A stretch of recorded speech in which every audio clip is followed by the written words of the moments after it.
So Joel, am I playing Bark and Cartels then? Yeah. First of all, let me welcome everybody for coming out to see this demonstration of Andean Abyss. Volko is with us, the designer of the game. And what we're going to do tonight is we're just going to take you through a few of the cards. We've already created the deck for the game in Vassal. And what we're going to do is Volko is going to take two factions, and I'm going to take two factions, and we're just going to work through a few of these cards. There's several different ways you can play the game. 4-player, obviously, is the most interactive way to play, but it plays very well 3-player, 2-player, or even solitaire. In fact, the solitaire game is very challenging. Take it from someone who knows. Anyways, it's one of the more challenging solitaire games I've played, and it can be a lot of fun. One of the ways that you can play it when you're playing with 2-player or solitaire is use these non-player charts to handle how the non-player factions are going to operate. When we're playing with 2 players, there's another way that you can handle things, and that is to have each faction take 2, or each player take 2 factions. And basically how you score things is your worst faction is your scoring faction. So you can't sacrifice one of your factions to build up the other. You have to kind of build up both of them in parallel, which is kind of a challenging thing to do. It can also cause your brain to melt down because handling 2 different factions at the same time makes for very, very complicated decision making. So just be forewarned on that. Volko, any preferences on you? I know you like the government, so you think government and cartels for you, or government and AUC for you, or how you want to do this? Well, I like the FARC equally or almost equally, and since you have a preference for the AUC, why don't I take Bark and Cartels? Okay. All right, so we've drawn the first card off the deck, and we're looking one card into the future. In Vassal, the card off the deck that we're operating on is the one off to the right here. And then the Ayahuasca tourism card is the one in the future. So looking at the top of the Missile Anti-Aero card, you'll see that the leftmost symbol is the FARC symbol. So Volko, being the FARC player, will have first opportunity as to what he wants to do on that card. So Volko, you want to explain how first faction makes their decisions? So I've got the option now with the FARC of executing the event, and it would be, as Joel said, one of the 2 versions, either unshaded or shaded. Or I could go ahead and do one type of operation in a number of spaces, and I could even add a special activity if I wanted onto that. The hitch is that the next faction is the AUC, which is, of course, enemy to me. And if I execute the event, the AUC is going to get to do operations and special activities, which could be very damaging to the FARC. If I execute my operations with a special activity, then the next faction is going to get to do the event. So if I just do operations, then I'm going to limit the next faction to just operations. So that's sort of the basic trade-off in the game.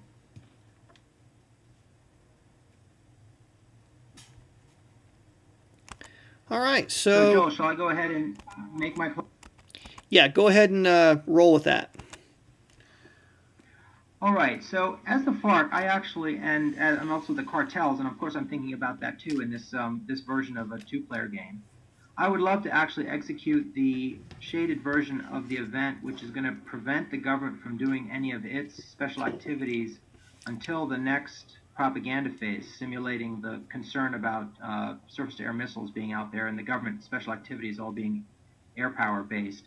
The problem is if I do that, the AUC is going to go next, and the AUC will unlock, my playing of the event will unlock the AUC special activity, which is likely to be assassinate, because the AUC is already in position to assassinate, to eliminate a number of my FARC bases. FARC bases are victory for the FARC, and for the AUC, having fewer FARC bases than AUC bases is victory. So he's going to come after me right off the bat, so I feel like I can't afford that.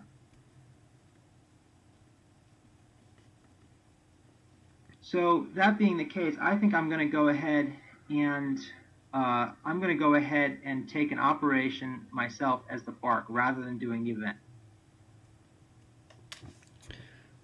And what I'd like to do is I'm going to go ahead and start out. There's lots of things I need to do. I've got to build my forces, and I've got to get into some government areas to hurt him. But what I'd like to do first off the bat is defend myself against the AUC.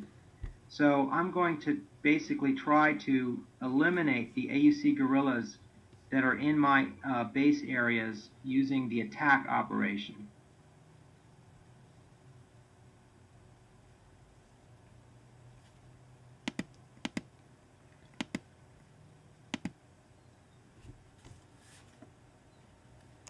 In the Vassal module, the new version of the Vassal module, if you right-click on any of the population boxes that have the little numbers inside them, or inside the econ values on the lines of communication and roads, the pipelines and roads, it'll produce a menu that will allow you to produce pawns and markers.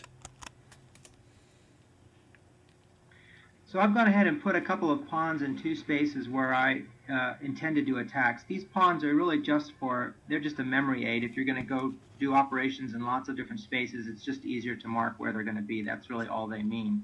So I'm going to be doing attacks in the departments of Arauca and then Guaviare, because those are 2 places where the AUC, the yellow guerrillas, have an underground presence that could assassinate my bases.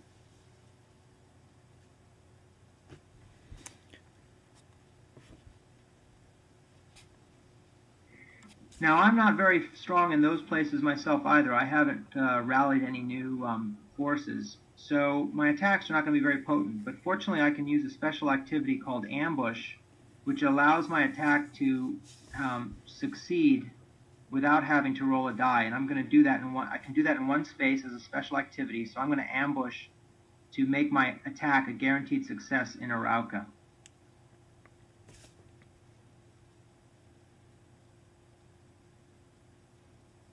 So let's go ahead and do that first. And does everybody have the faction foldouts available?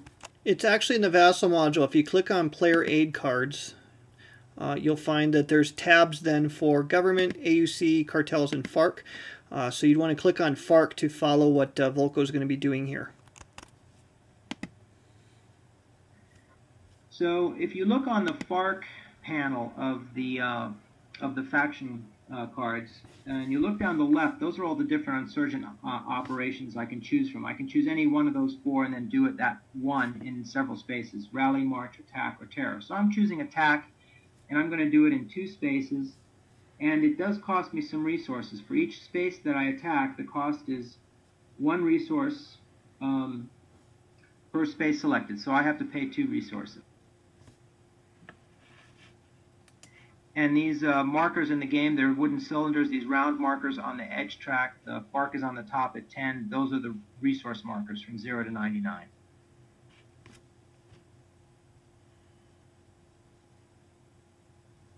So I moved my 10 down to 8.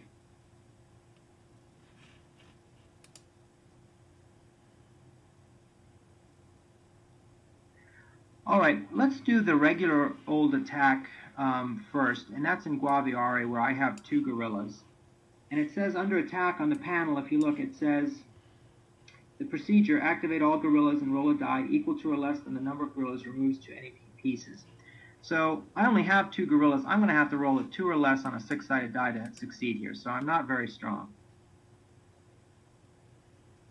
So I'll go ahead and roll. Joe, what dice should I use here? Should I use the 3 and just be the red? I recommend just using the blue die there whenever you're rolling 1 die. The 3 dice there is just for the solitaire game. Roger. Okay, I will hold my nose and use the government blue die. All right, and I rolled a 5, which is not 2 or less, so the AUC guerrilla in Guaviare, unfortunately for me, remains unscathed. And now, by the procedure, I need to activate all of my guerrillas. So those 2 underground guerrillas are now going to flip over to their embossed symbol star side up. The advantage to being underground is that they're shielded basically from the government. The government has to expose them before they can attack them. The government can kill large numbers of insurgents in one fell swoop, provided that they're active. But as long as they're underground, it's really hard for the government to kill them. Being underground, being active doesn't impact insurgent versus insurgent warfare as much. There are some things that you can only do when underground, for example, terror, things like that. But for the most part, being underground or being active isn't going to affect too much the insurgent versus insurgent battles. Speaking of what you can do underground, though, ambush is one of them. And so if you look on that FARC panel at the right side, Special Activities, I've chosen ambush to accompany my attack operation.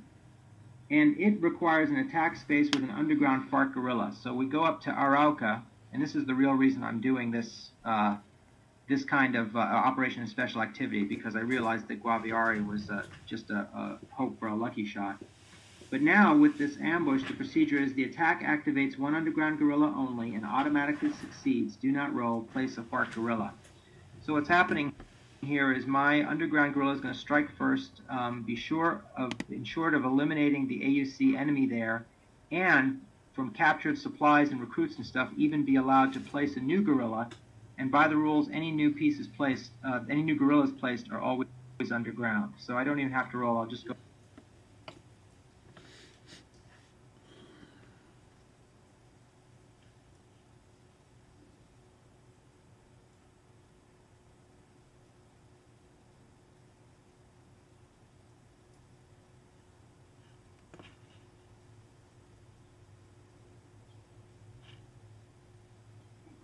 And Joe, I've now completed my turn. I did an operation and a special activity. I'm going to move my marker over and then do.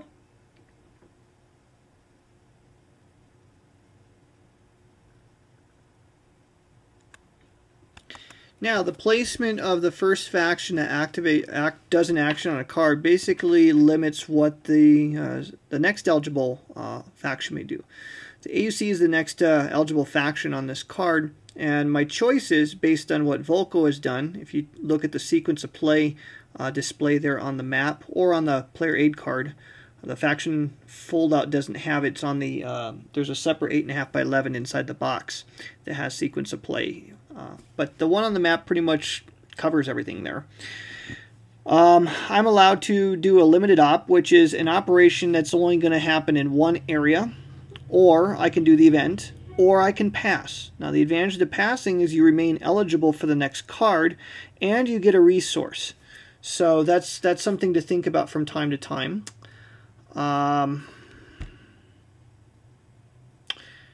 Because of the situation I'm in here, I'm thinking actually, I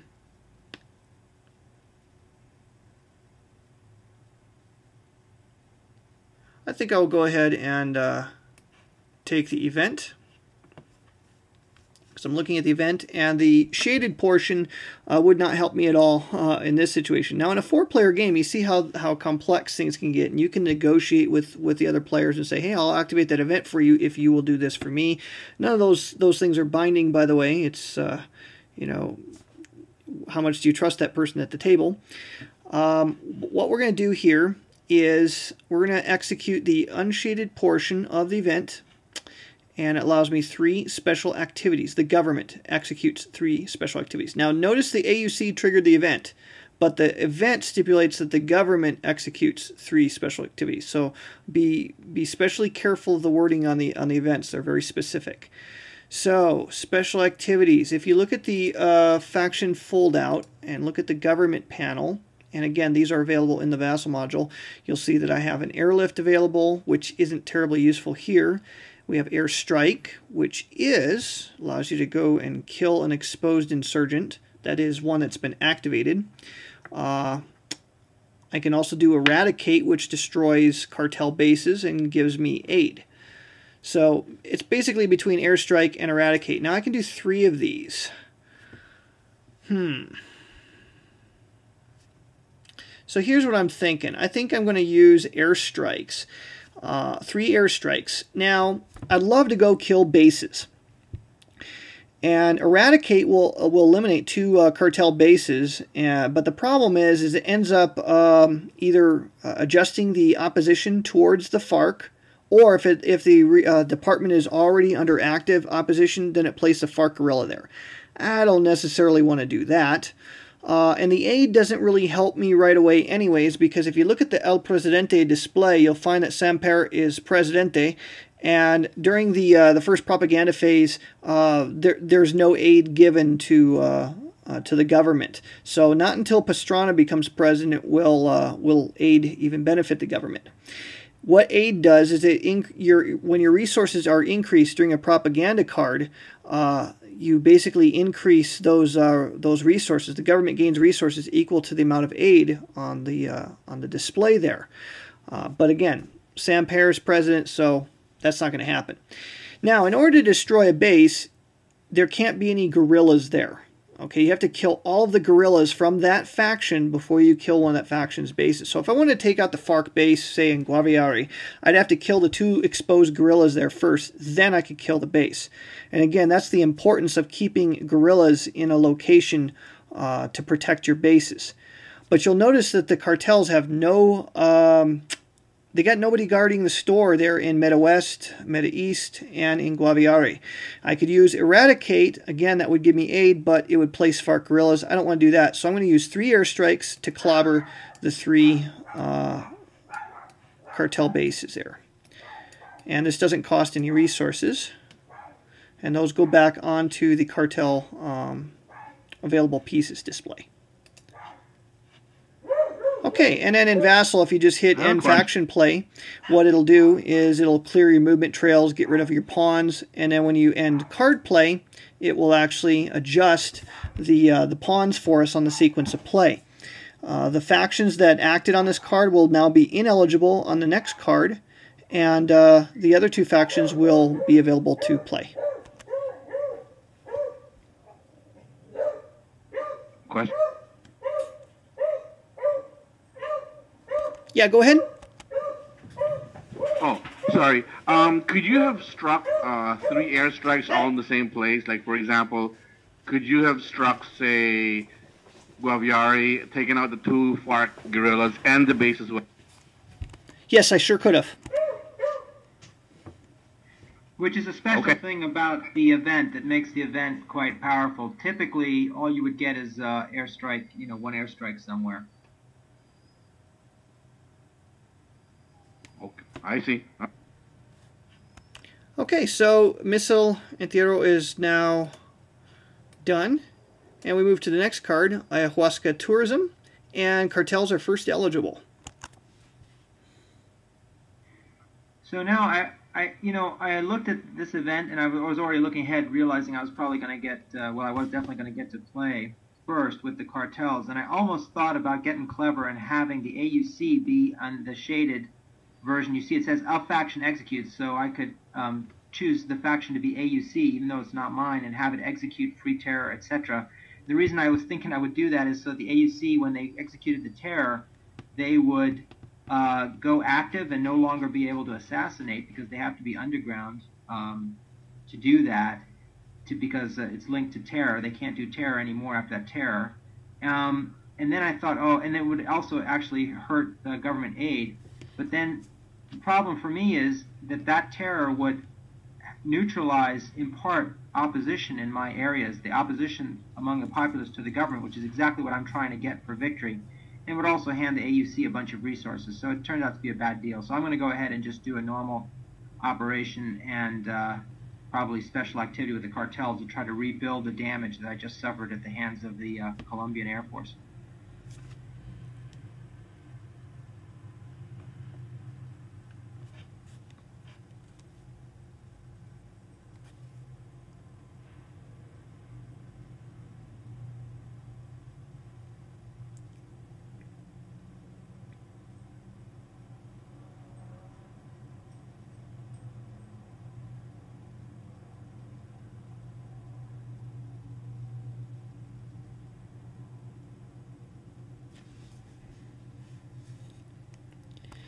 I'm going to be presumptive here, and I'm going to guess that Volko is doing a rally operation. And if you want to find out what rally does, if you look at the faction fold out for cartels That's how you get new guerrillas onto the map, or instead of placing new guerrillas, you can choose a region that has at least 2 guerrillas, and you can exchange those for 1 available base. The 2 guerrillas then become available again. Also, another thing to consider with the cartels, they only have 12 guerrillas available to them, and so sometimes it will actually make sense for you to voluntarily kill a guerrilla that's in a bad location so that you could rally one in a more convenient location. Players are always allowed to voluntarily remove any of their pieces from anywhere on the board in order to put them into the available box.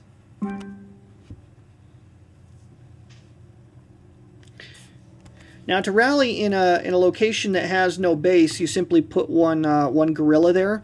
To rally in a location that has a base, you basically get to place a number of guerrillas up to the population of that area. That's the little boxed number in either the city or department, and plus the number of bases. So in Cali, he was able to put 4 guerrillas there, and in Putumayo, he was able to put 2 more guerrillas.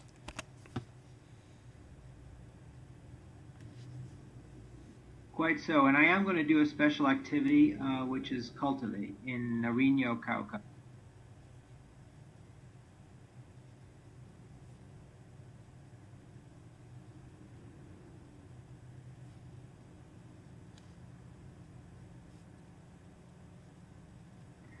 The cartels, both through their special activities and a number of their events, have the greatest capability in the game to grow new bases. They're just hiring new growers of coca in this case, and very quickly establishing a new base that would take any other faction, would have to remove pieces to place a base and so forth. With the special activity, if there's population to serve as labor for a quick cultivation of new cocoa fields, and in Nariño, Cauca, there's a 1 population, that square box representing about 1 million people.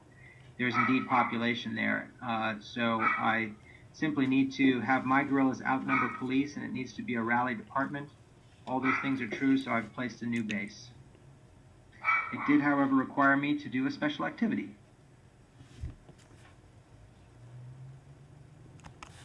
Okay, so the cartels are now occupying the same box that the FARC occupied in the last card. So the government again has the option of either a limited op or an event. And let's see.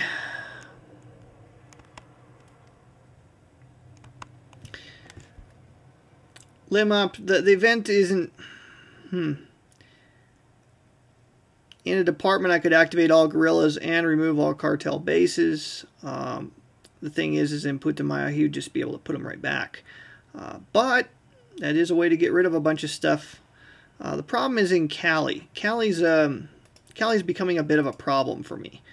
So I'm thinking what I'm going to go ahead and do actually is I'm going to go ahead... I hate doing a limited op, but I think I'm going to go ahead and do a limited op.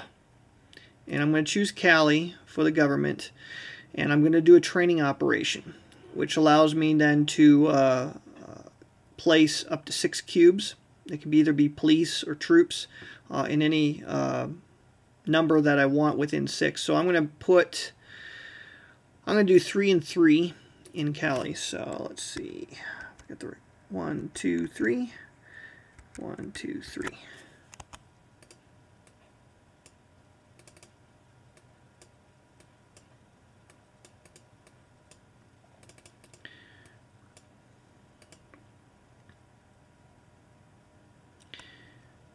Oh, sneaky. Sticking that 1 guerrilla below the base and the 4 above it. Actually,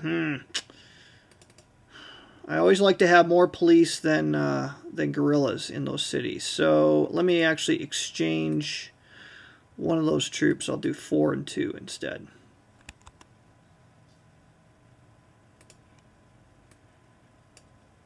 What are the cartels if not sneaky? Yes, they are. You know, and that's something to be aware of, is they look so harmless, but wow, they win a lot of games. Because they look so harmless, people kind of take them for granted. Okay, that operation would cost the government 3 resources, and you'll notice on the faction fold-out for the government that the government operations are more expensive than the insurgent operations, costing 3 times as much. So yeah, the government's got a lot of resources. They start at 40 resources, and believe me, you'll burn through those things so fast you can't believe it. And you could have just had 18 resources for ayahuasca tourism unshaded for the Amazon out there that's still guerrilla free. But you gave that up to pick on the Carly cartel, didn't you? Yeah, it was tempting. The thing is, getting more pieces on the board early in the game for the government, I've just started making that a priority.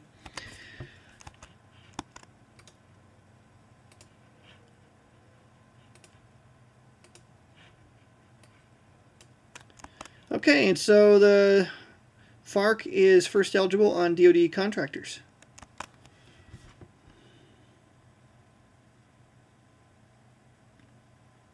May I ask a question? Yes, sir. Looking at the sequence of play, is there a reason that one of the factions would not pick the center, the first faction op plus the special activity? Why would you not do the op and a special activity? Well, here's a reason why you wouldn't want to do that. Maybe you don't want to execute the event, but you don't want the event executed against you. This happens to me more often than not because I tend to play the solitaire game more because it's hard to get players around. Let's say one of these cards comes up that has government capabilities on them. Government capability cards are very powerful because their effects are permanent. They're in play for the rest of the game. And I see something there that, boy, I'd love to have it as the government, but I've got a crisis I've got to deal with, and so I need to do operations. But if I do the special activity, one of the insurgents could do the shaded portion of that event, and now I'm going to be hamstrung for the rest of the game. So by doing the top option and doing an operation without the special action, then the opponent is not able, the second eligible faction on that card will not be able to trigger the event. So that's a way that you can stop the event from happening.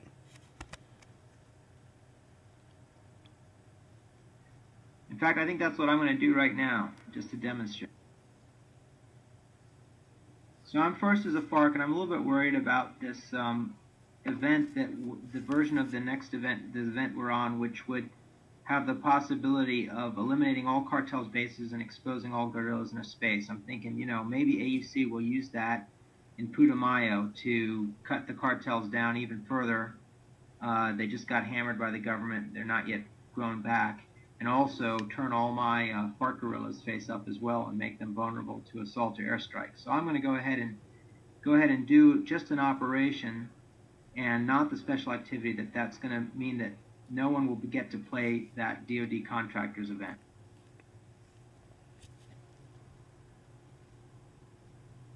And what I'm going to do is I'm going to rally. I can still rally in multiple places. This is not a limited operation. It's just an operation only. So I'm going to rally. I'm just not going to do a special activity.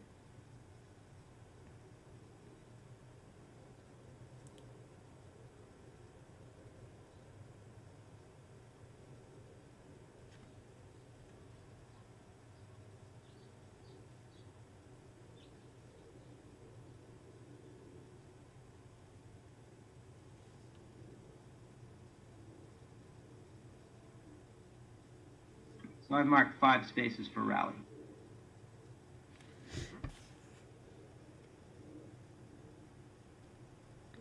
One resource each, so I'm down to 2 resources. I'm spending my money pretty fast, and usually I would be doing a special activity now. I'd be extorting to gain some of that money back, but I've gone ahead and I've said, well, I'm going to go ahead and not extort so that I don't have to risk that event.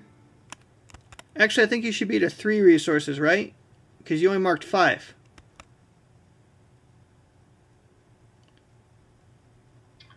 Oh, yeah, you're right. What I like about the government, they're honest.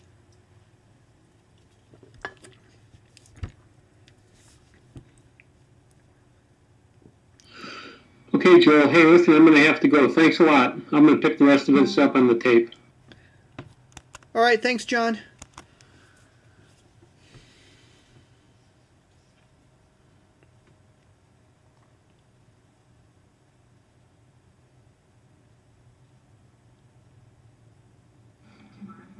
Okay, just a comment. So now the second faction to go, the yellow, they're limited to doing a limited op. Is that correct?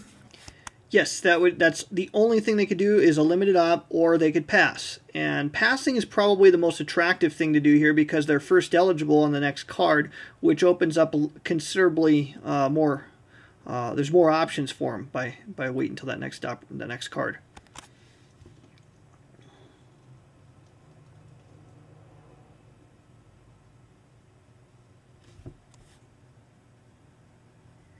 So I just rallied and placed a bunch of guerrillas around.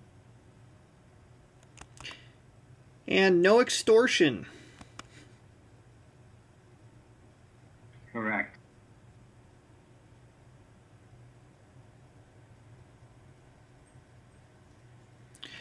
Okay, so what I'm going to do is AUC is going to pass. So we'll go ahead and stick him down there, and that will give the AUC 1 resource, and we will remain eligible on the next card, which then frees up, not sure what happened there. Pretty sure the government, I think I might have accidentally adjusted eligibility. Yeah, which all that should be correct, because AUC, government, and cartels should all be eligible since only the FARC went last card. Okay, yeah, I hit the button before I finished up on this card. So here we go to National Coordination Center. AUC is up first, and government. So it's important then to look at the next card to find out, okay, well, what happens if I go here? What impact will that have? It's kind of interesting in this situation. You know, I can lock out Volko's factions from doing anything if both my factions work. Okay, so the shaded portion would remove all active AUC guerrillas from up to 3 spaces with cubes or support. Well, that's not a pretty thing to have happen. Or I could put them all underground. Not very spectacular event for me right now. Really, we absolutely going to need some guerrillas, so we're going to do some rallies. Now, the AUC, we didn't mention this before for FARC, but the AUC can only rally where there's support or neutrality. And FARC is the opposite. They can only rally where there's opposition or neutrality. So he was able to rally in Antioquia because there is no support or opposition there.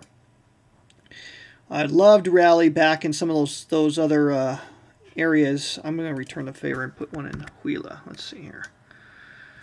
Okay, so I'm going to rally in at Atlántico, Antioquia, Santander, and Huila. So that's going to cost me a grand total of 4. 1, 2, 3, 4. Now, in Antioquia, we do have a base there. So population of 2 plus 1 base will allow me to place 3 guerrillas there. So it's going to be 1, 2, 3. There we are.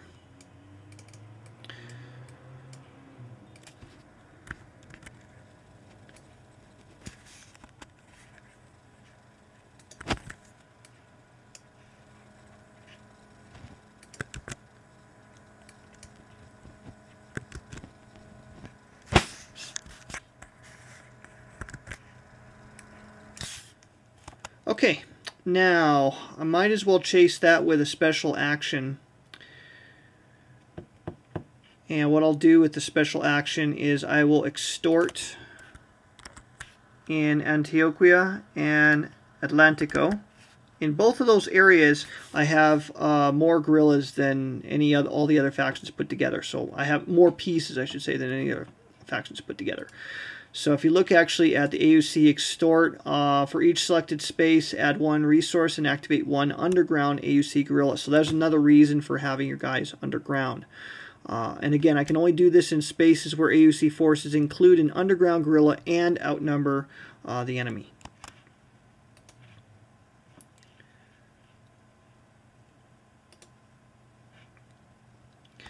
So I'll adjust my resources back up to 9 from 7. And now the government. Vent is not terribly helpful again.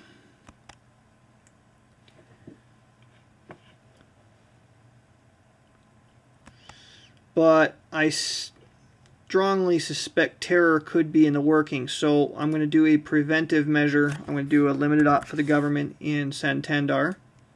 Place upon there, and we'll just spend 3 resources. And we're going to do a sweep in Santander, but I'm only going to target the FARC. Now, this also could apply in a 4-player game. You don't have to use your operation to its maximum potential. Now, with events, you are bound by event text. But you're, in this case here, for doing a sweep, I can activate a number of hostile guerrillas equal to the number of cubes in the selected space. So here in Santander, I'm not going to move my cubes there anywhere. I could bring additional cubes in there from Bogota, but I'm not going to do that. See, troops can, during a sweep, I can take troops from one location, put them onto a friendly lock, adjacent friendly lock, and then into a, I should say guerrilla-free lock, and then into an adjacent department. So the guys in Bogota could sweep into, say, Antioquia, for example, or into Santander, but I'm not going to do that. All I want to do there is activate Volko's guerrilla to prevent him from executing terror, because terror would bring down support and just make a mess of things for me. Furthermore, I don't want him doing any kidnapping there either.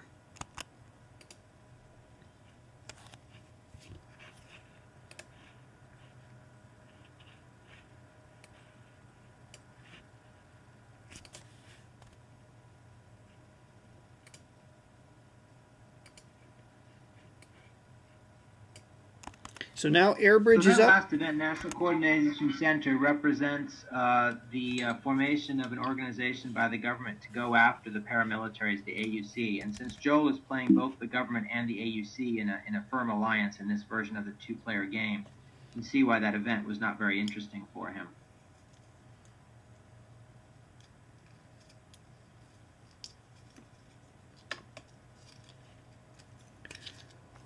Okay, so it looks like the cartels are first up on air bridge. Joe, you made a comment earlier that you wanted to prevent the FARC from kidnapping, but as far as I know, and I'm just reading the player aid card here, for him to kidnap in the department, there has to be a cartel base, right? No, there just needs to be a base. There's a government base there. Actually, that's true. It has to be either a cartel's base, a city, or a lock. Oh, my bad. You're right. Okay, I thought I was missing something. No, that's... I'm always getting that mixed up. Still, But the thing is, that's a populous department, and if I did terror there, I would have knocked the government score down by 2, because what the government is trying to do is increase support, and the terror would have moved that support down towards neutral and finally to opposition. So that one guerrilla in Santander there through terror could have knocked active support down to passive and cost Joel 2 points. Yeah, absolutely. That makes sense. So is it safe to say that you can only do, or the FARC can only do kidnapping in cities or in departments that are targeting the cartel, that have cartel bases, or on locks, or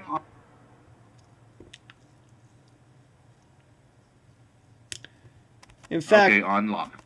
Yeah, in fact, heavy cartel presence on locks can be devastating to the government.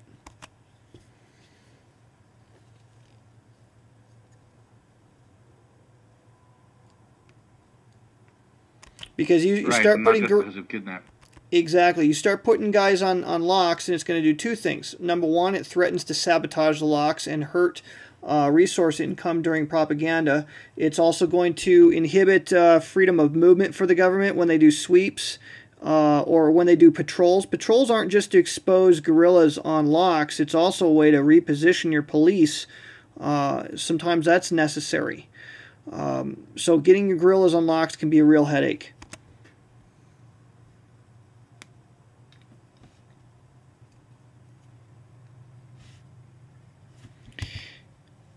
And by the way, the reason why I acted with the government there is because, well, if I pass, he might be tempted to, do something on that card. But bottom line was it was very small chance the government would get to do anything on this card. So that's why I went ahead and took the limb op. So naturally, since the cartel is still trying to recover bases, I'm going to take this very attractive event, Air Bridge. This, by the way, represents the program to prevent Peruvian coca growers from shipping their raw product to Colombia to be processed and moved on to the U.S. market. It's a very successful program that basically shut down the ability of the Peruvian growers to get their product to Colombia. The main result of it, unfortunately, was the Colombians figured out they could grow coca very effectively inside Colombia, and they just took over the whole supply chain. All right, so I believe FARC is up for Operation and Special Activity. No reason for FARC to pass for the next card because it's not going to get a shot at NSPD there. It's last in line.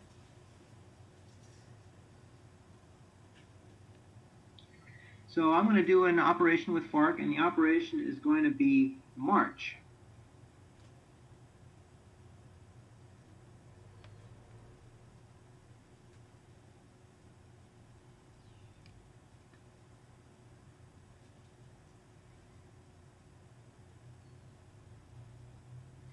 So I'm just going to go ahead and move my pieces here, and then I'll explain what I've done.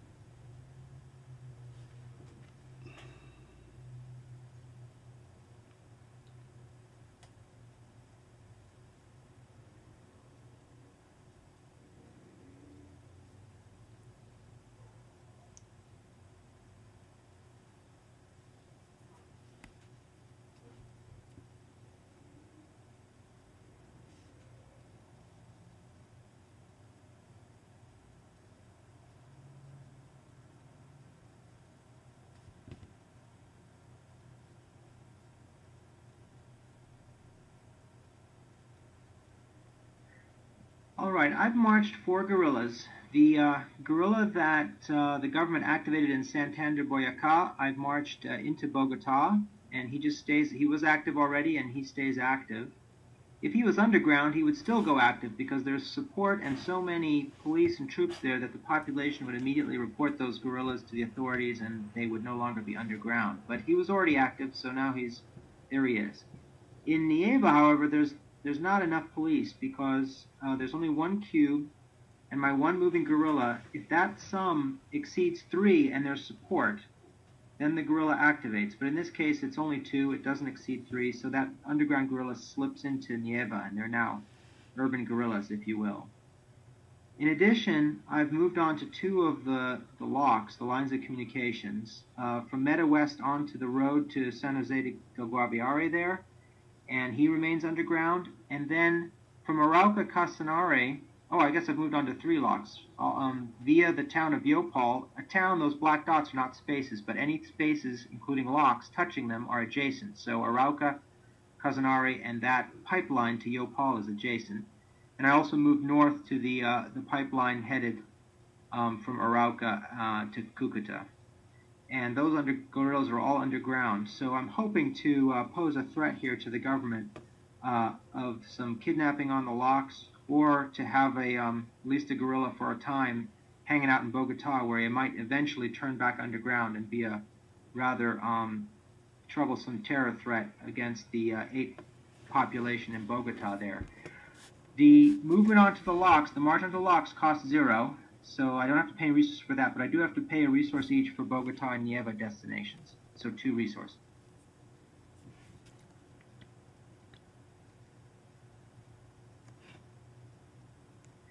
And this time I am going to do a special activity with March. And if you look on the FARC panel, not all special activities can be combined with all in operations. There are limits to accompanying operations, and they're listed both under the accompanying op, under the special activity, or in the corner, in the upper right-hand corner of the activity, of the operation, itself. So with March, the only special activity open to me is extort, but that's fine, because extort is one way I get money, and I sure need money right now. So I'm going to go ahead and extort in a number of spaces where FARC has more pieces than anybody else, and there's an underground guerrilla I can activate. Now that would include all 3 of those locks that he moved on to, but again, you want to be underground in order to execute terror, and so he would probably not want to, it would not be worth the effort to extort there because their underground presence is much more valuable.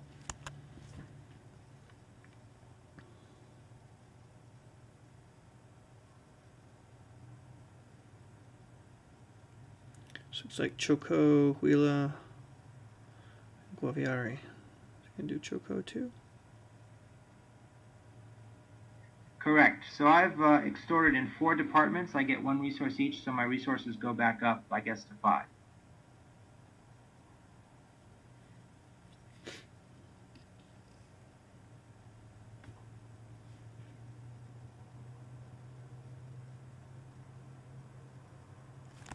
Okay, so the government and the AUC will then be eligible on NSPD 18. Another very interesting event. I really wanted to take this event for the government because that would up the government's funding. And here's one of those reasons why I maybe earlier I should have done some things to give the government some aid, because that would have given me a nice big windfall here in resources. The problem is the threat posed by the March movement is considerable. And how do I want to deal with that? I could do a patrol, get those guys on the locks exposed, cover them with police, and kill one of them at least. But I'm looking at the next event, and by at least one of my factions remaining eligible, I create a difficult decision then for Volko, and at least would hinder him from being able to kidnap. He might still damage those locks. It makes a really hard decision here.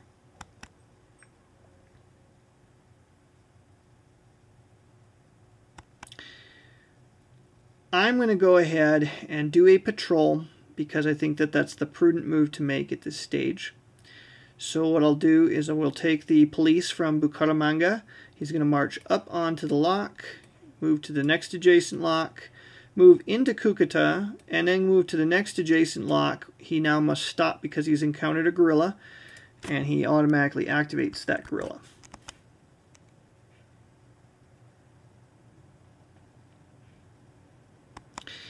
Now, let's see here. In Bogota, we'll send the police out onto the lock and activate that guerrilla. Can't activate the guerrilla in Naiva, but here's where we can get clever.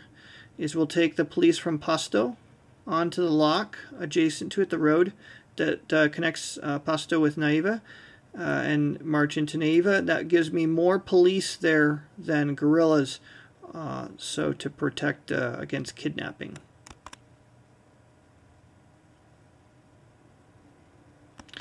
And let's see if there's any other locks I want to cover here.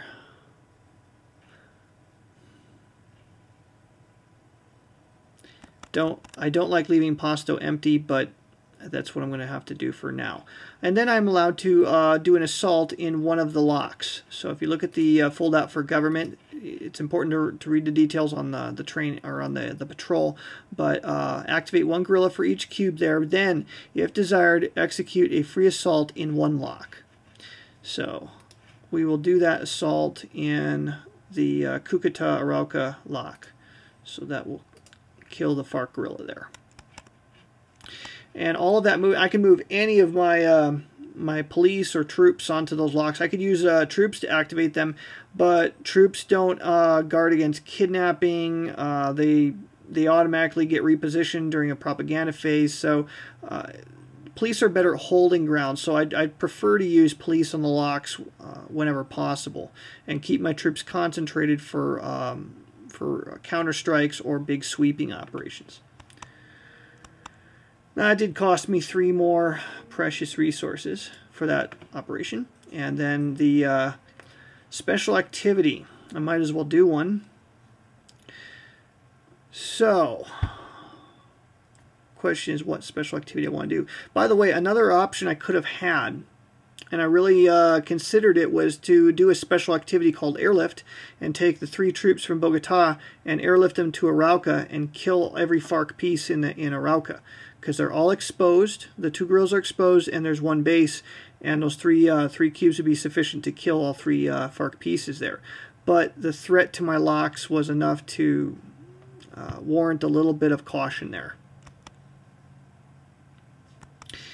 Now, what to do with the AUC? Because what they do may dictate what I do with my special action with the government. And the event is an attractive event, but it only helps the government.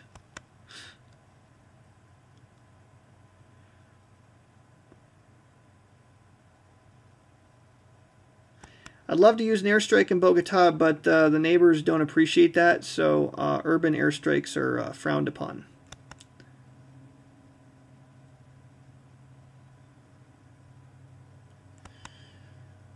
Well, I'll tell you what, we'll go ahead and do for our special action, we'll do an eradicate in Putumayo, which removes both cartel bases, and we'll place a FARC guerrilla there because it's already at active opposition. So find a FARC guerrilla there. Actually, if you can adjust an adjacent department, you have to choose that, and that applies to Huila.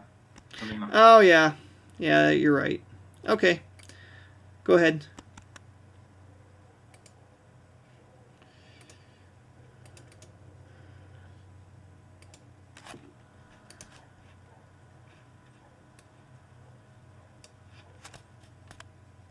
So the neighboring farmers are unhappy with that, but aid goes up. 1, 2, 3, 4. So aid is up to 13. Now, with the AUC, I could take the event for the unshaded portion, which would then really give the government a windfall of income.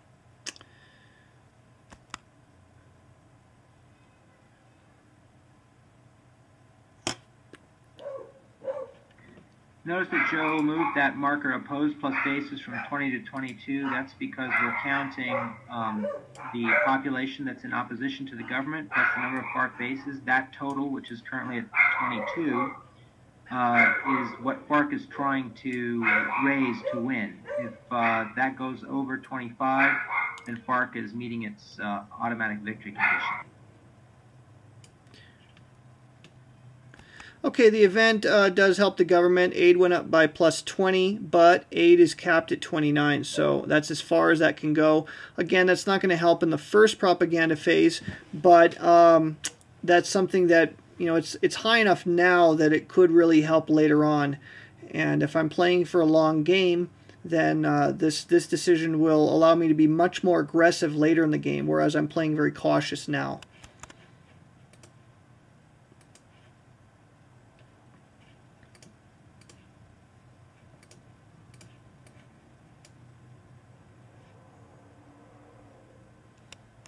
Okay, so Raul Reyes is up.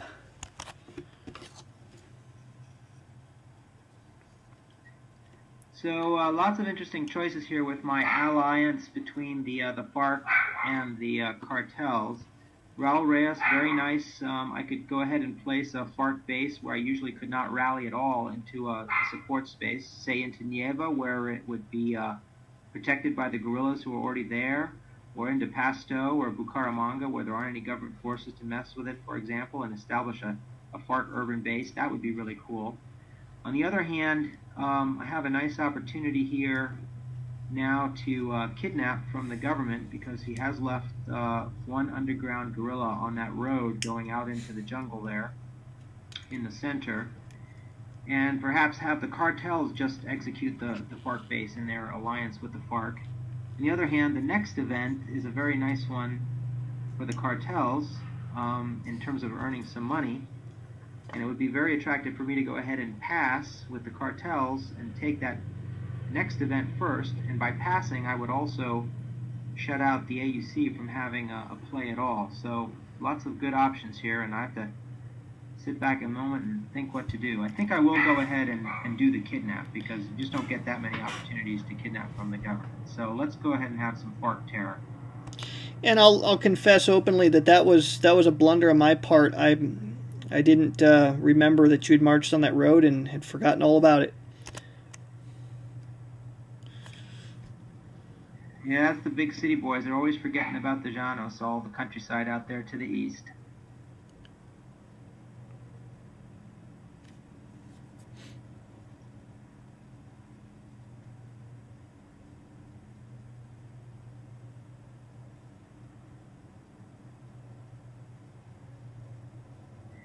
Now, I could also kidnap from the cartels if I wanted to take some of the cartels' money for the FARC, but since we're going to simulate through this 2 versus 2 game a close alliance between FARC and the coca growers, we won't be kidnapping from the cartels today. So kidnap, which is the third special activity on that right-hand side of the FARC panel, it requires a location where there's been a terror op and FARC guerrillas exceeding police.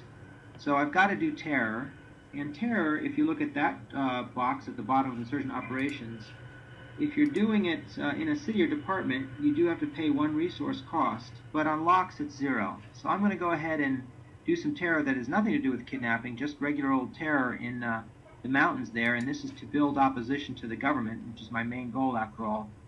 And those will each cost me 1 resource, but the terror on the road will be free.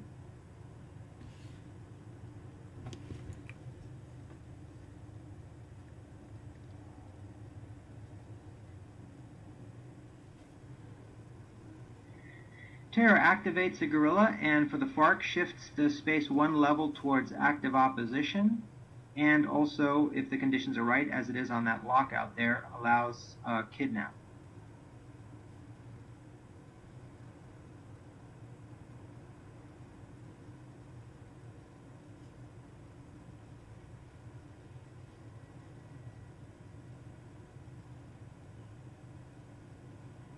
And I'm just using the black pawn there just as a reminder that that's where I'm doing my special activity of kidnapping.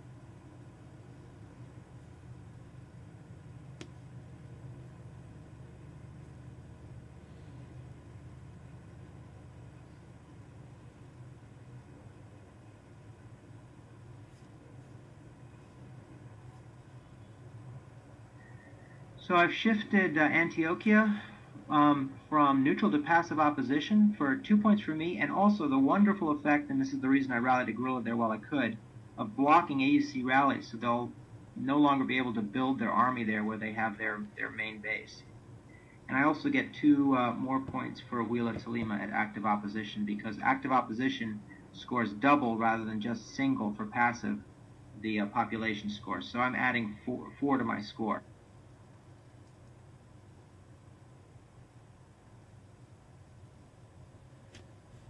And in a 4-player game, or 3-player game for that matter, or in a normal 2-player game where you're using the non-player charts, the FARC would be in an excellent position now because they've passed the victory threshold. Of course, we're playing a little bit of a different variant here for demonstration purposes to show off the game's mechanics. But you got to be careful that you watch those victory thresholds, especially once you get 6-7 cards into the deck. You know that there's 1 chance in 16 when you started that you're going to encounter a propaganda card, and now it's just getting even more and more likely that propaganda card is going to come up. So you have to watch for those things real careful. And you can see that at that spot above 25, there's some red shading as a reminder that that's the FARC victory zone, and underneath some reminder text of that victory condition. You should place a terror marker in both regions, right? Correct. So terror also places a marker which will make it harder to either agitate or do civic action during the propaganda round to shift that further. The FARC can also obtain opposition by agitation, which is sort of the slower, gentler way of doing it. If they control an area, they can persuade people there to oppose the government. In this case, I've sort of intimidated them into opposing the government, or intimidated them and also eliminated any pro-government leaders through my terror. All right, let's kidnap. So this works this way. Whoever the target is, I'm going to roll a die, and that's how many resources I transfer from them to me. I'm only going to do it in one space. It's that lock out to San Jose del Guaviare. The government is the victim, so I'm just going to roll a die, and that's how many of his resources the FARC gets.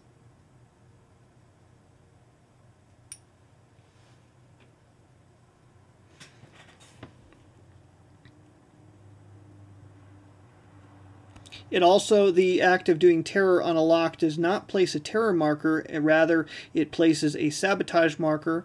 And during the propaganda card, when the government collects resources, they collect 30 resources minus the econ values of sabotage locks. So in this case, I will now be looking at an income of 29. You also got to be real careful about letting FARC into your cities. If they ever get control of a city and a prop card comes up, if they control a city, they also sabotage each lock adjacent to that city, so watch out for that.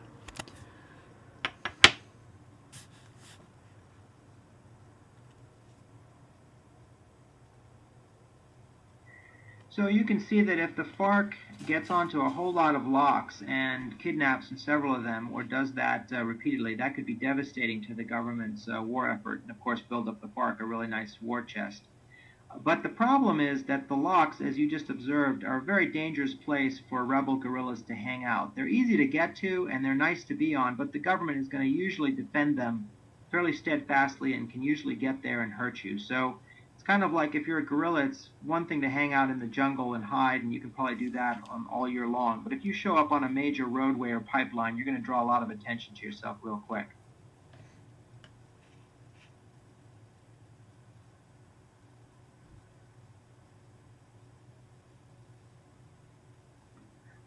All right, so now this is where this two-player score the worst of your two factions comes into play, because I would love to now use the cartels to play Raul Reyes and place a FARC base and all that stuff, but really it's not going to do me any good for winning to get the FARC all pumped up and not see to the cartel's future as well.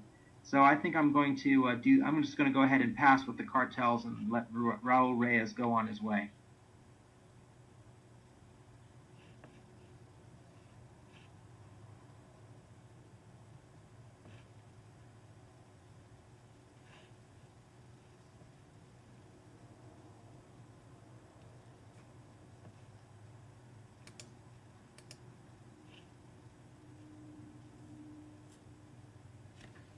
Oh dear.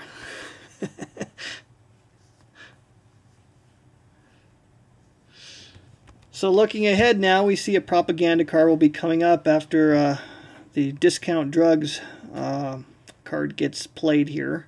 So Volko's going to probably do some nasty stuff with the cartels, but he may leave the government with a window of opportunity here. So we'll see what he has to decide here. So one thing, Joe, that's weird is I'm seeing Drogas La Rebaja as the current card, and then I see Crop Substitution as the next card. If I got like an older version of Vassal or something, are you seeing Propaganda? Yeah, I just moved the prop card. Do you not see that? Ah, I see it now. Isn't that funny? I only saw Crop Substitution, but now I see Propaganda. Got it. I'll report that to the software guys. Every once in a while, the 3.2 beta 1 has done something odd, so I just report that stuff to the software guys. Once you move to the next card. So the next card is Propaganda, or is it? Yes, Propaganda is the next card.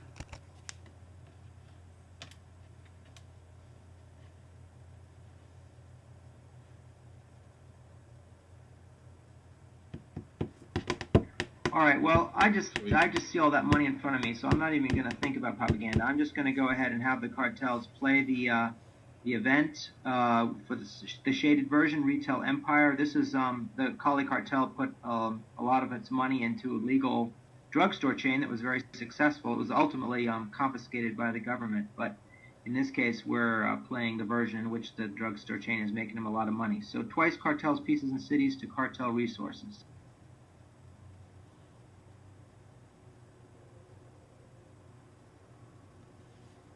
Looks like 12. Okay, Volko, my Spanish isn't too good. So drogas la rebaja means a discount drug. Well, my Spanish is virtually non-existent. So that sounds, it's like rebate. Is that what it is? Yes. Obviously I know drogas is. Yeah, it's discount drugs, if I'm not mistaken. So that's Excellent. actually a real Colombian chain. Yeah, it was. Where Well, they- its assets were confiscated in the during the big crackdowns on the Cali cartel in the mid '90s. So I don't know if it exists anymore. That is a photograph of the actual thing that you see on the card there, and that is Drogas La Rebaja was a real chain that was in fact an investment and I probably used for laundering as well by the Cali cartel. And of course, the irony didn't escape the Cali cartel as well. That it was a drugstore. Yeah, it was a drugstore. Exactly. Yep. I guess so. No. Yeah. They. I guess they had a sense of humor.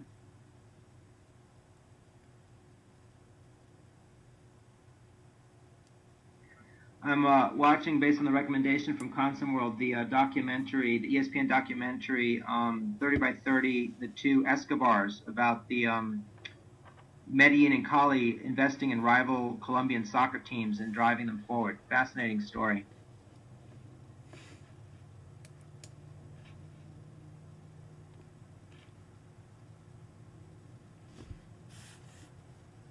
So it looks like you collect 12 resources from that?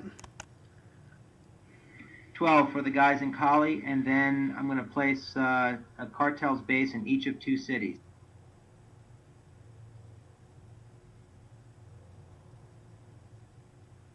I'll bet you I could guess which two.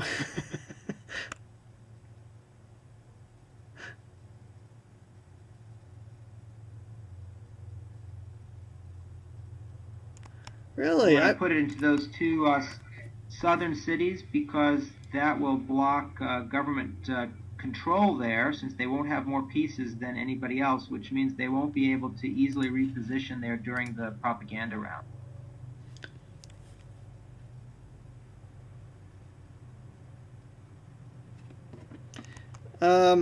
Could I not just assault and kill that one, say, in Neva?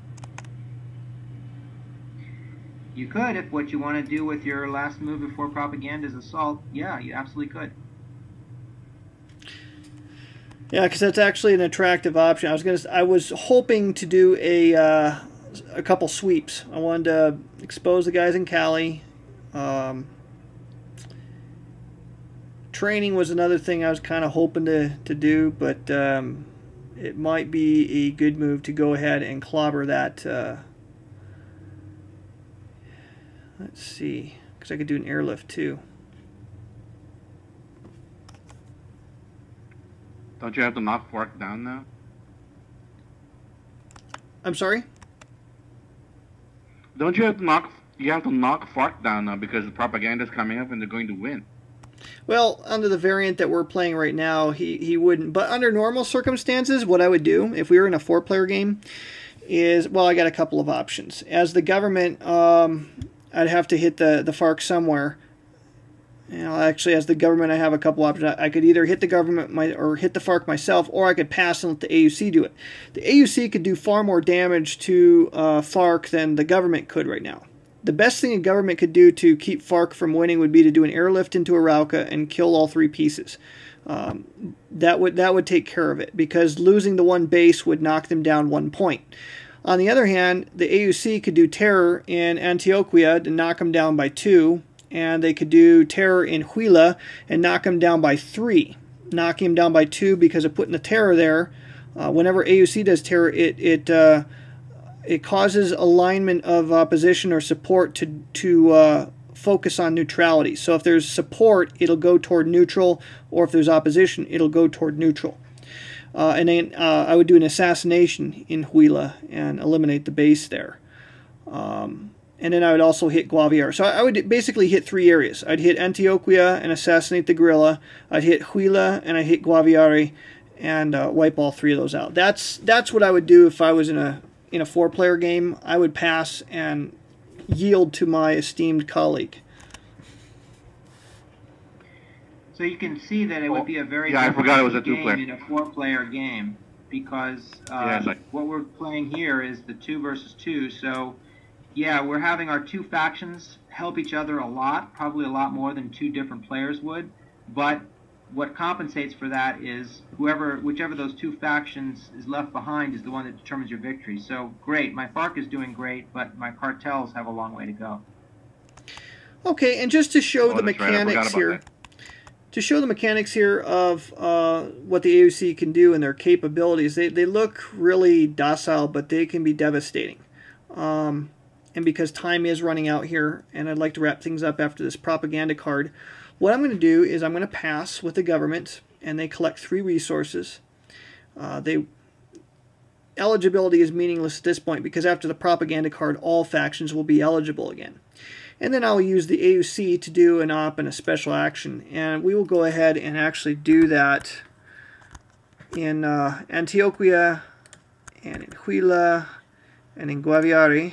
We will assassinate and do terror there. So that exposes the guerrilla and puts a terror marker and causes opposition to switch down to passive. So they drop by 1 for that little stunt in Guaviare.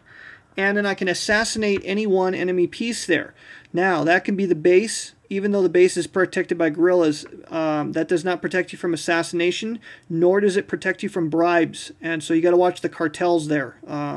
Bribery can be a real pest. It's expensive, mind you, but tends to be toward the later end of the game. Cartels tend to have a lot of resources. So the loss of that base will knock him down 1 more as well. Notice that my new drugstore outlets in Nieva have survived. There's always a trade-off in this game.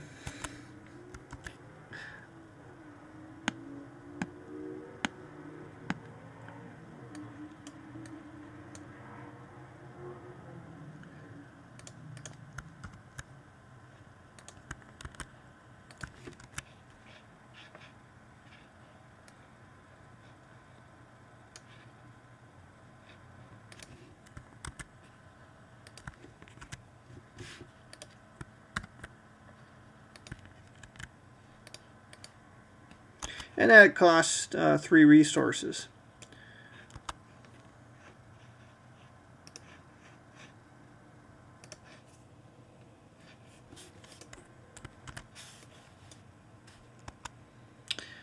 Okay, so the propaganda card is going to involve a number of steps which are explained in more detail. It's very concise on the map's sequence of play.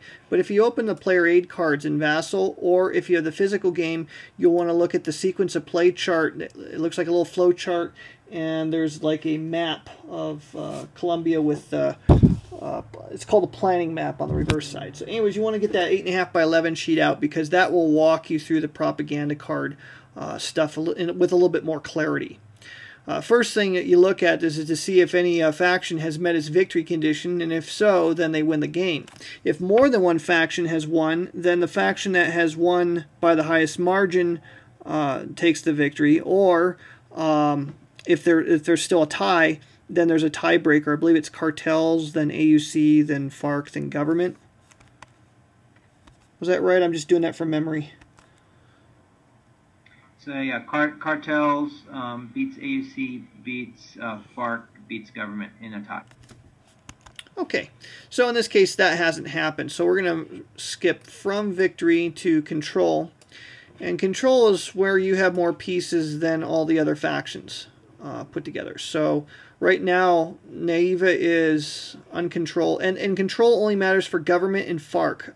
Cartels and AUC ignore that during this phase. So Cali is going to be controlled by the government.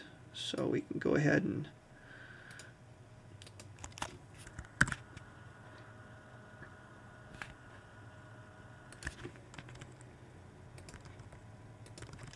And for most purposes, you won't need to put all these markers out. You're just going to take them off in just a moment. But it's a good idea if it's your first game to go ahead and do this anyways. And you'll see why as you move a little bit further on in the propaganda card. But after a while, sometimes it'll be obvious whether or not anyone's going to be able to do anything in a controlled area.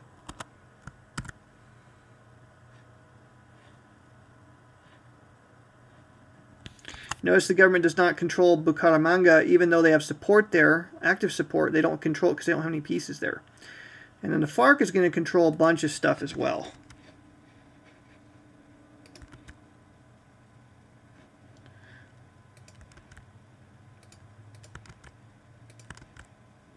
As Joel said, usually when you play, you don't mark all the control. It's just not necessary.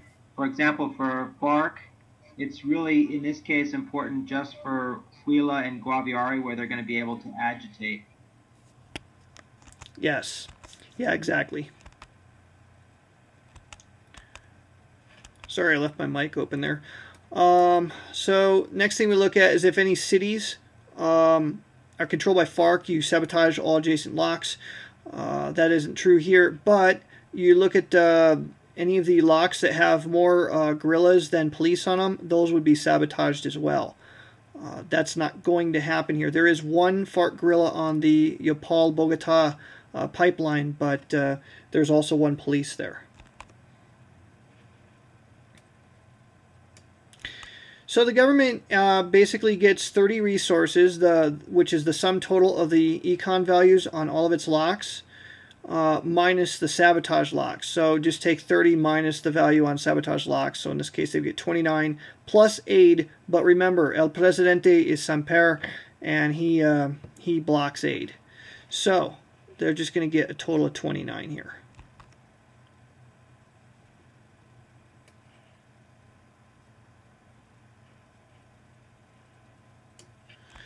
The insurgents are really easy to calculate. They basically get one for each base that they have on map, and you can calculate that very easily by looking at their the FARC bases and AUC bases displays. The exposed number is how many bases on map. So FARC will get 4, AUC will only get 1. The cartels will get 3 times the number of their bases.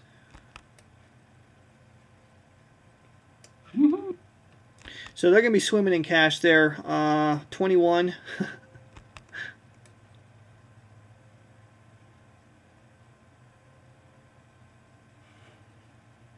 You'll notice that exceeds 40 resources is one of the cartel's victory thresholds. Yes, indeed. We didn't really get into shipments, but that's another way. You know, the cartels don't have any way to extort. They have lots of ways to spend money, but not as many ways to get money during your average operation. But there are some things that they can do to gain money, and they involve shipments and folding up of bases. And these are summarized on the player aid cards. So once you play them a little bit, they play very differently from the other factions. But once you start swimming in cash like that, then they can become a real threat, because you saw how quickly they can put bases down. If their resources start soaring well above 40, the other players had better take notice.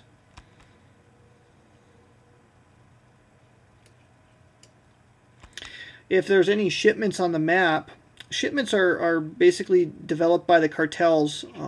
If you look at the player aid card for cartels on the foldout, they basically are able to do that through a process special action activity.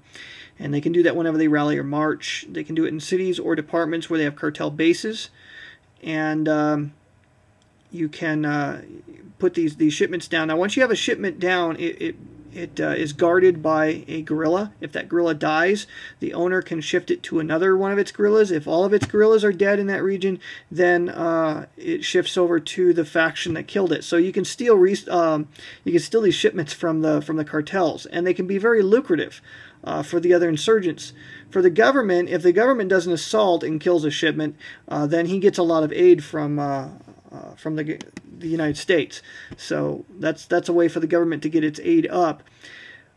But if you get to a propaganda card and these shipments are out on the map, at this point in the propaganda card phase, the people who have shipments out there have to decide if they want to get 6 resources for it or if they want to exchange it for a base in that region. So let's say the AUC, for example, let's say they stole a shipment in Guaviare. Well, they could either collect 6 resources or they could put a base there.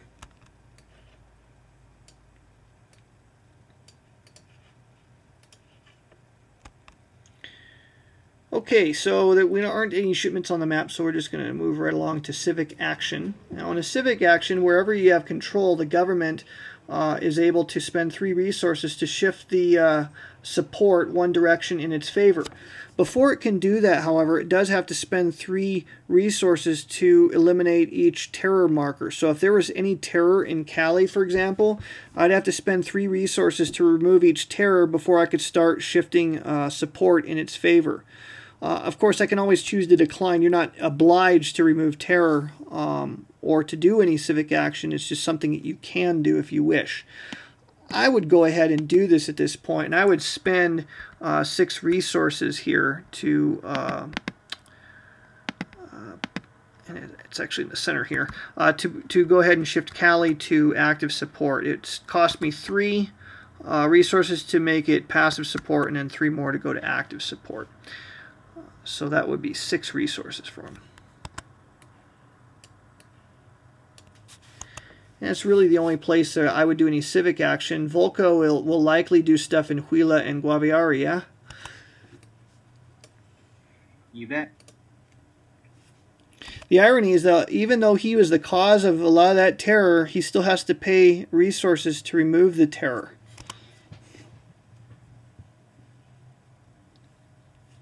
So the Cali, which was at neutral, is because of the presence of the cartel, is now controlled by the government, and he's spent the money there to develop Cali to get popular support, and so that's driven his total support from 50 up to 56, closer to his threshold of exceeding 60.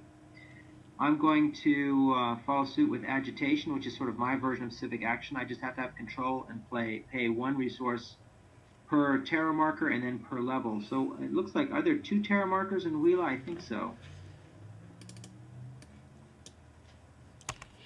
Yeah, if you hover your mouse over them, I think they were stacked, yeah. So it's going to cost me 2 resources to get to assuage the people about that terror, and then 1 more resource to shift passive to active, so that'd be a total of 3 in Huila to Lima. And in Guaviare, 1 terror marker looks like, and then another resource to shift to active there. So I think I have to spend a total of 5 resources to get both of those departments to active opposition.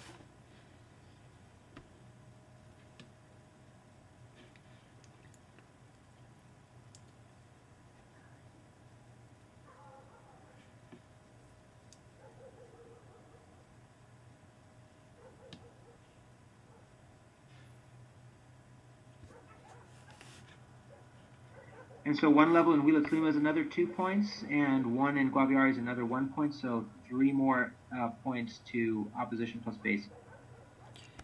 Yeah, so you're up to 24 up plus. So that was my agitation, and then we have the election.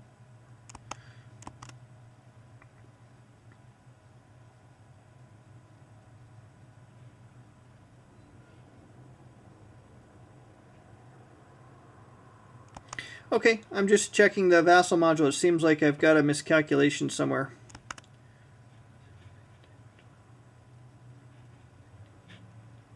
Quick question for Volko. Actually, hold on just a second. I think we miscounted somewhere. The vassal module is calculating it right, but you have 18 opposition plus 4 bases, so you should be at 22 op plus bases. Okay, no. Go ahead, Ken, or excuse me, John.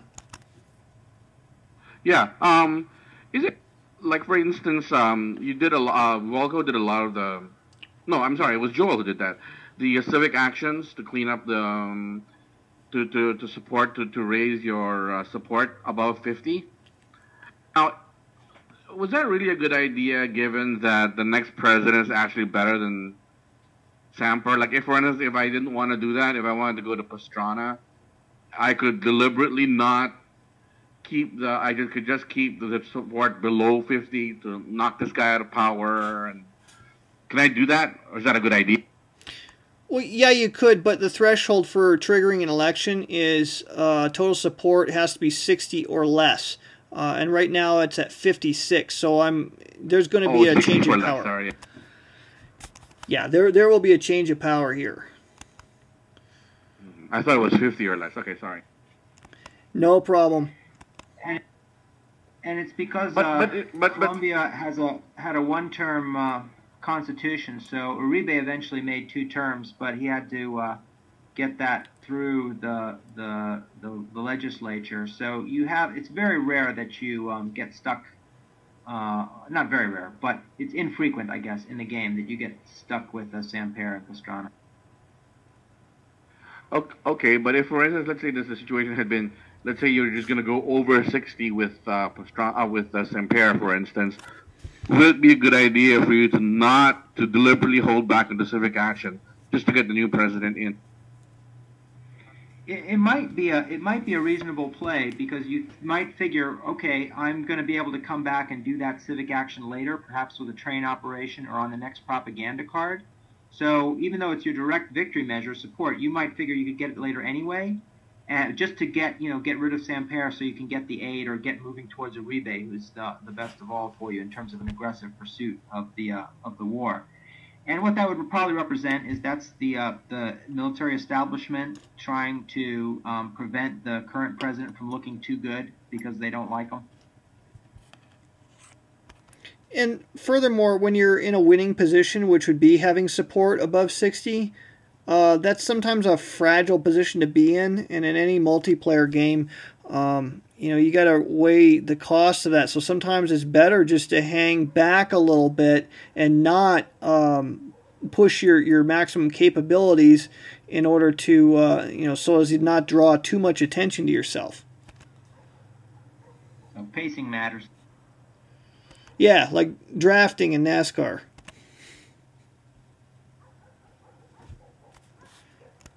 So the next thing that happens here is, or last thing I should say that happens here is elite backing. Well, election. We'll move that thing over. Well, we didn't do the election because I think you do get Pastrana in a FARC zone, right? Yeah, let's take care of that. Now, a FARC zone has to be placed by the government, and that's even if an event is triggered by FARC, say. And it says to place a FARC zone. It's the government that places them, and it's got to be placed in the department or basically the space that has the most FARC pieces. In this case, I think it's going to be Guaviare, which has 4, or Chocó, Córdoba. I'm going to actually pick Guaviare, and the reason for that is a FARC zone is where the FARC is immune from any government operations. If there's any government pieces there, they get redeployed. But Guaviare is a bit far away from some of my other locations, so, well, it's still adjacent to Bogota, connected to Bogota via the road, but I think that's probably the best place to put one, so I'm going to go ahead and put my FARC zone into, whoops, that's FARC control, I want a FARC zone, into Guaviare. So there's no government pieces there, so the only thing that happens at this point is that that becomes a government-free area. Elite backing allows the AUC to do a rally operation in one area, one department, I should say, or city. Can't have government control, and it cannot have opposition, obviously. So that's another reason why putting control markers down might be important. So as much as I'd like to do something in Santander, I can't because there's government control. So I'm actually going to do this in Antioquia. We're going to go ahead and remove 2 guerrillas and put a base.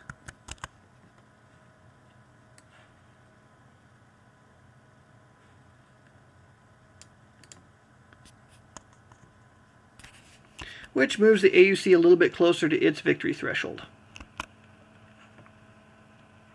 So one of the last rules we put in, and it was it represents, of course, elite backing of the AUC.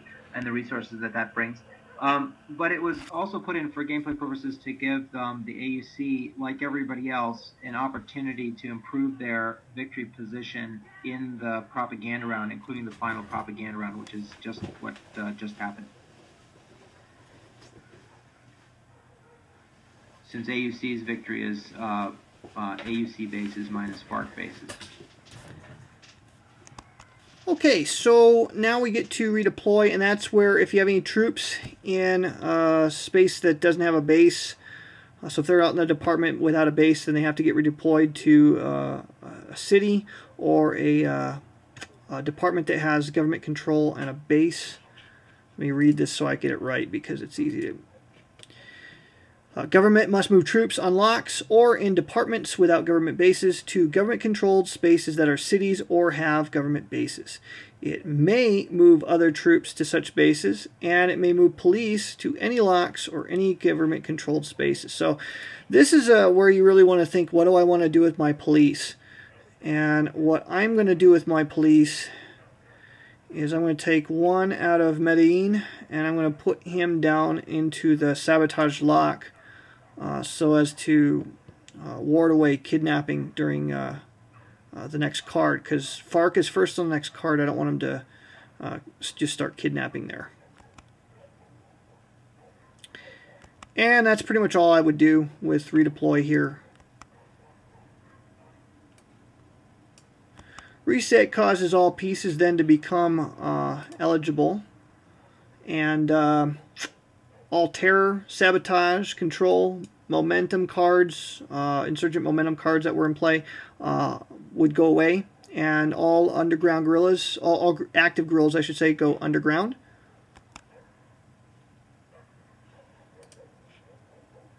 So hitting the reset button on a toolbar cleans up the board.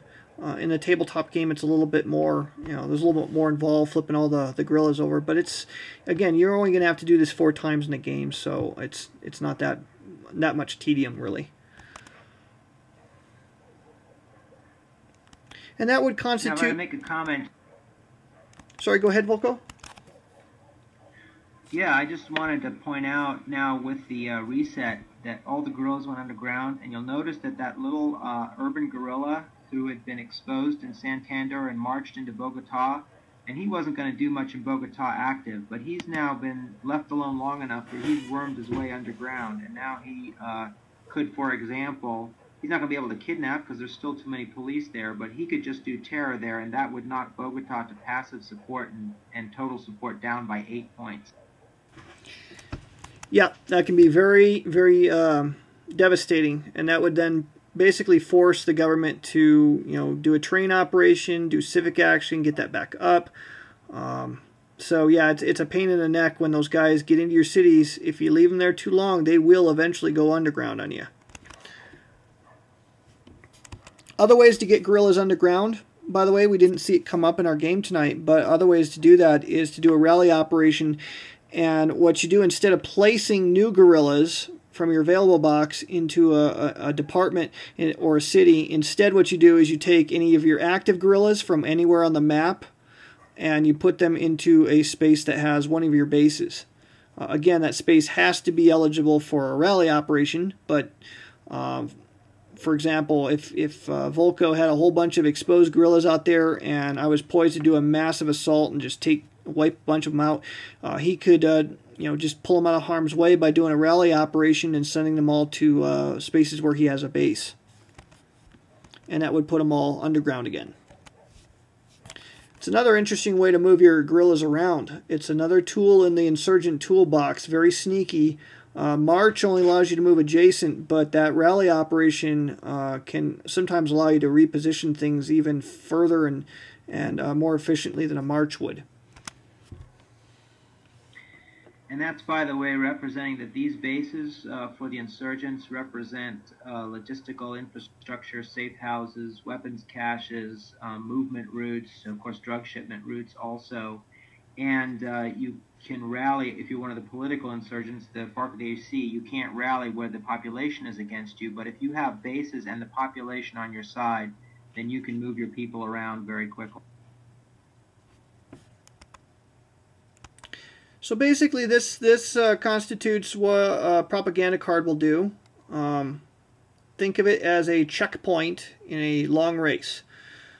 You want to try to aim for being eligible for victory in one of these things, but if you stay eligible for any extended period of time, the other players are going to whack you down. The objective is to try to be as close to your victory threshold as possible, and then try to leap over it before the prop card comes up and hold on to that position long enough for the prop card to trigger a victory. Failing that, if you get through all 4 cards and no one wins an auto victory, then you look at your victory margins. Who's closest to winning without actually achieving their goals. Right now, Volko, his FARC is 1, 2, 3, 4 away from its threshold. And the cartels have met their resource threshold, but they don't have enough bases on, and they would need to place 1, 2, 3, 4 more bases to reach their threshold. So he's got a total between his two factions of 8. He's 8 points, if you will, short of victory. Government. Another way to calculate that is if you look at the threshold number itself and what you need to exceed. So for cartels, they need to exceed 10. The score is at a -3. It's just the 7 minus 10. So cartels -3, FARC -3, and government would be at -4 right now because it exceeds 60. And then AUC is just AUC minus FARC bases for a -2.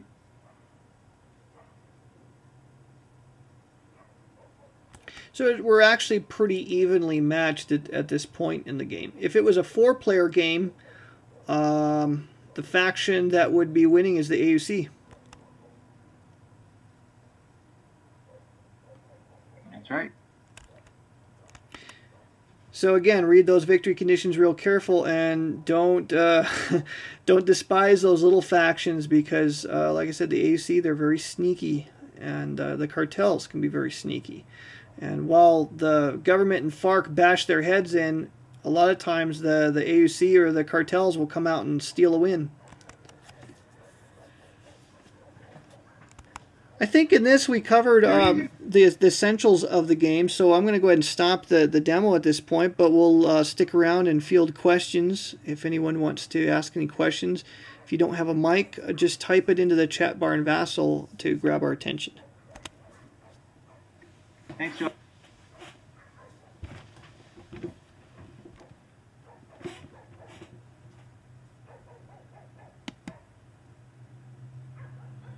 Can I ask,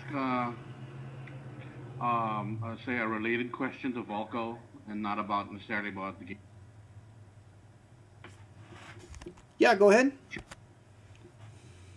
Hey, Volko, a lot of the people here in Manila are asking, or a lot of my friends are asking, why the Philippine insurgency against the NPA and so on was not considered part of the coin series. I know that you talked to me about that very briefly at the expo, but I was wondering if you could tell me something a little bit more detail so I can tell out to my friends why the Philippines is not. Because I'm not done yet is the bottom line. I actually had considered the Philippines. I considered Rhodesia. There are so many topics that have not been either not adequately covered by a simulation game or not covered at all. And so I want to do the Philippines. I'm going to work with Ken. I've already been trading ideas with him, and so I'll be there as sort of here's how to put together a coin system game, and we'll see. You never know how these projects go and what might drop people off, but he clearly has a great interest in the history of the Marcos period. As you know, he knows he knows the story, and so I'm actually fairly optimistic that there will be a Philippines volume someday in the future from that collaboration. So the only reason why is because there are so many things to do, and I basically need to do one thing at a time. That's about it. Oh, okay. Because I thought you had capped the coin series at 6 games. Oh no, I have 6 that I know I can do, and I have beyond also doing the Philippines. There are actually other ideas out there as well that I've been kicking around with other collaborators. So I would say stay tuned. I think it's going to depend on demand. Ultimately, if nobody's playing the coin series, I can keep designing them, but GMT won't print them. So the question is, will the interest be sustained? But no, it's not a cap. It's only what do I know I can do, and what I want to do is even bigger than that. So I have a pretty big ambition for the series. Well, all I know is if you decide to do the Philippines one, you're going to have a lot of people here playing it. Outstanding. I hope so. I know that the Colombian one, this one, Andean Abyss, and in general, the fact that it's asymmetric and all that stuff, there's a lot of interest in that here. So, for all it's worth, from all of us here in the Philippines, we just like to congratulate you on a job well done and to continue to encourage you in that direction.